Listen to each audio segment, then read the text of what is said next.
So, ఈ ఆడోళ్ళు రోజు 11 నుంచి 1 వరకు కూర్చుని అందరి విషయాలు చర్చించేసి రోజు ఇంత పాపం జమేసుకొని పోతుంటే అది జమ్మై ఆత్మలో రికార్డ్ అయ్యి ఉంది.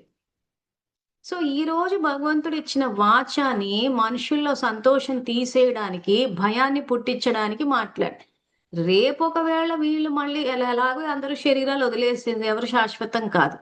సో, అప్పుడు ఏమవుతది? వీళ్ళు శరీరాలు వదిలేసి వీళ్ళు జన్మలు తీసుకునేటప్పుడు వీళ్ళ ఆత్మ యొక్క ఫ్రీక్వెన్సీ విశ్వంలో ఏ ఆత్మతోటి మ్యాచ్ అవుతదో, ఆ ఆత్మ వస్తాడక్కడ జీవిత భాగస్వామిగా. వచ్చినప్పుడు ఏమైతది?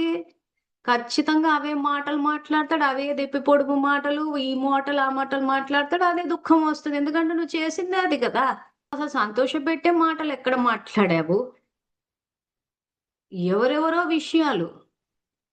సో, అసలు మాయ పట్టేసిందన్న విషయం గూడా తెలీదు. అందుకే మీ గజేంద్ర మోక్షంలో చూపిచ్చేటప్పుడు మొసలి నీళ్ళని అంటే అది వస్తుందన్న విషయం గూడా కనిపెట్టలేకపోయారు. సో, ఆ తర్వాత ఇప్పుడు అనుకుందాం వీళ్ళు ఆ తర్వాత శరీరం వదిలారు, జన్మలు తీసుకున్నారు. తీసుకున్నప్పుడు ఆత్మలో పాపం ఉంది గాబట్టి, వీళ్ళ పాపము ఎక్కడి నుంచైతే అంటే మనుషుల జీవితాల్లో తలదూర్చేసి, వాళ్ళని దెప్పి పొడిచేసి, పొడిచి మాటలు మాట్లాడి సంస్కారం ఎవరికైతే ఉంటదో, ఆ సంస్కారం ఏ ఆత్మతోటైతే మ్యాచ్ అవుతదో, ఆత్మే అక్కడ భర్తకొచ్చి డెఫినెట్‌గా జరుగుతది. సో, మన మూడో సూత్రం ఏముంది? ఇప్పు నాటితే కొంత కాలానికి. సో, ఇక్కడ వీళ్ళేంటంటే, ఇప్పుడు వీళ్ళనేటప్పుడు అమ్మాయినన్నారు. సో, అమ్మాయే మళ్ళీ వీళ్ళతో జన్మకొచ్చేసి, అమ్మాయే వీళ్ళని ఇక్కడ ఇంచుమించు వాళ్ళందరూ ఒక 10 మందుండే ఆడవాళ్ళు.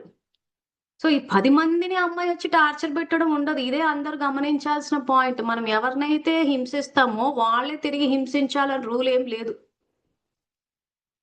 ఎందుకంటే, మన ఏబీ ఎగ్జాంపుల్‌లా ఏ బయటకొచ్చేసాడు.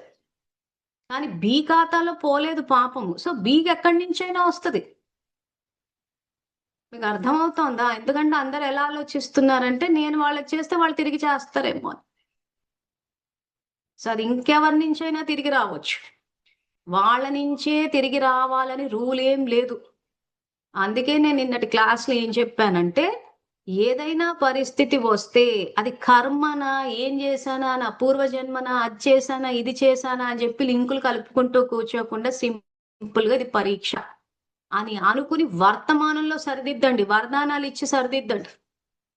అప్పుడు పాతది క్లోజ్ అవుతది. కొత్తది పుణ్యం ఖాతా జమవుతది.